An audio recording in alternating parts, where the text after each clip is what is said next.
महायुती सरकारचं करायचं काय? खाली डोकं वरती पाय, महायुती सरकारचं करायचं काय? खाली डोकं वरती पाय. जय जय जय जय जय भवानी, जय जय जय जय जय शिवाजी. जय जय जय जय जय भवानी.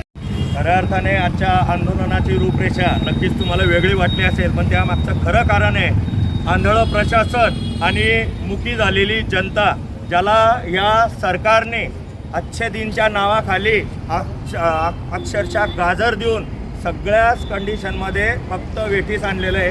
आज बघायला गेलं तर प्रशासनाने सर्व ठिकाणी लोकांना हतबल करून ठेवलेलं आहे. आमचे उद्धव साहेब या प्रशासनासाठी नेहमी एक शब्द बोलतात की मला नाही आबरू आणि मी कोणाला घाबरू, अशी गत या प्रशासनाने आता सध्या करून ठेवलेली आहे.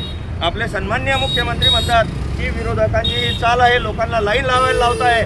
पण पत्रकार बांधवांनो, तुम्ही ग्राउंड रिपोर्टर आहेत, तुम्ही ग्राउंडला असतात, तुम्हाला आमच्यापेक्षा चांगलं माहिती आहे ग्राहकांचे काय हाल चालू आहेत. आणि सर्वात पहिले गॅस वितरकांनी जो नवीन फंड आणला आहे OTP सिस्टम, मला एक सांगा, आयुष्य गेलं लोकांच्या ज्यांच्याकडे कार्ड आहेत. इतक्या दिवस OTP नव्हती, ब्लॅकवाल्यांना तुम्ही OTP देत नाही, तुम्ही डायरेक्ट सिलेंडर देतात.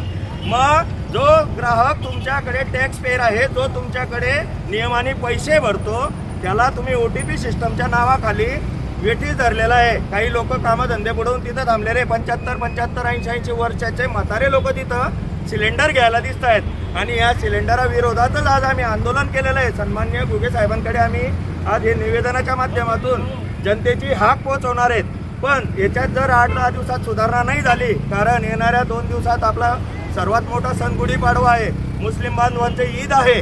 आणि या चैत्र महिन्यात बऱ्याचशा जयंत्या असतात, सण असतात, सर्वांना 1000% इंधनाची गरज आहे. आणि जर इंधनच नसेल, हॉटेल व्यावसायिकांना आणि सर्वात महत्त्वाची गोष्ट, आज रिक्षा चालकांना 4 पंप आहे, एकही ठिकाणी गॅस उपलब्ध नाही. आणि रिक्षा चालकांनाही नाविलाजाने त्यांना भाडेवाढ करावी लागली. आणि त्याचा सर्व आर्थिक भार सर्वसामान्य जनतेवर येतोय. आणि या सर्वसामान्य जनतेला वेठीस धरणाऱ्या सरकारचा, संकट मोचकांचा जिल्हा हा, 3 कॅबिनेट मंत्री, 1 केंद्रीय मंत्री असलेला जिल्हा हा. आणि संकट मोचकांना इथल्या स्थानिक नागरिकांचं संकट दिसत नाही. म्हणूनच आम्ही आज डोळ्यावर पट्टी आणि तोंडाला पट्टी बांधून इथं आलेलो आहे. कारण आम्ही कुठलंही आंदोलन करायला गेलो की सगळ्यात पहिले प्रशासन आमच्यावर खोटे गुन्हे दाखल करतात, आमच्या बळजबरीने नावं टाकतात, की जेणेकरून विरोधकांनी शांत राहायला पाहिजे. आणि जिल्ह्यामध्ये त्यांनी वरती मंत्रालयामध्ये नाव कमवलं गेलं पाहिजे की आमच्या जिल्ह्यात सर्व हालवेल आहे, कोणीच आंदोलन करत नाही, अशी यांची ही सर्व कुनीती आणून पाडण्यासाठी आज आम्ही इथं आंदोलन करत आहोत. जर याच्यात 8 दिवसात नाही सुधारणा झाली तर आम्ही मोठ्या संख्येने तीव्र आंदोलन छेडू. 3 महत्वाच्या याच्यामध्ये मागण्या आहेत. तर सर्वप्रथम आपण हे जे LPG जी गॅस आहे, ही दरवाढ आपण रद्द करायला पाहिजे, जेणेकरून ही जी दरवाढ आहे सर्वसामान्यांच्या आवाक्यामध्ये यायला पाहिजे. आमचा दुसरा महत्त्वाची मागणी आमची आहे की पारदर्शक वितरण, जे गॅस वितरक आहेत आणि कंपनी आहे, यांनी कुठेतरी जिल्हाधिकारी महोदय यांच्यासोबत बैठक घेऊन पारदर्शकपणा आणायला पाहिजे, जेणेकरून जो काळा साठे बाजार आहे तो कुठेतरी थांबला जाईल. आणि तिसरा महत्त्वाचा मुद्दा म्हणजे जी महागाई झालेली आहे आणि ते सर्वसामान्य जो माणूस सोसत आहे त्याला कुठेतरी दिलासा द्यायला पाहिजे. जर भविष्य काळामध्ये 8 दिवसामध्ये जर आपण याचं निरसन नाही केलं तर शिवसेना उद्धव बाळासाहेब ठाकरे हा पक्ष जनतेवर तीव्र आंदोलन करेल.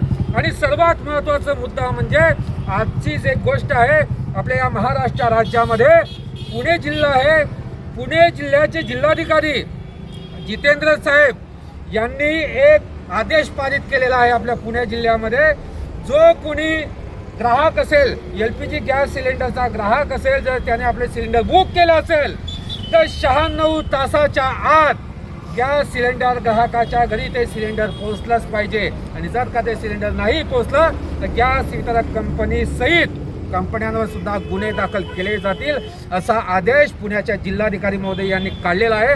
त्याच धर्तीवर पुणे जिल्ह्याच्या धर्तीवर सुद्धा आपले जळगाव जिल्ह्याचे सन्माननीय जिल्हाधिकारी महोदय रोहन घुगे साहेब, मी यांना विनंती करू इच्छितो की आपण आपल्या स्तरावर आपण आदेश काढावा की जळगाव जिल्ह्यातील जनतेने जर गॅस सिलेंडर बुक केला तर 96 तासाच्या आत त्याला ते सिलेंडर घरपोच मिळायला पाहिजे. जर ते सिलेंडर नाही मिळालं तर जे गॅस वितरक असतील आणि कंपनी असेल त्यांच्यावर गुन्हे दाखल व्हायला पाहिजे, असं मी आपल्याला सांगू इच्छितो. आंदोलन काय केलंय बा तुम्ही आज? दलिंदर सरकारचं करायचं काय? खाली डोकं वरती पाय, आणि या दळभद्री सरकारचं करायचं काय? खाली डोकं वरती पाय. हे गॅस दरवाढ करणाऱ्या सरकारचं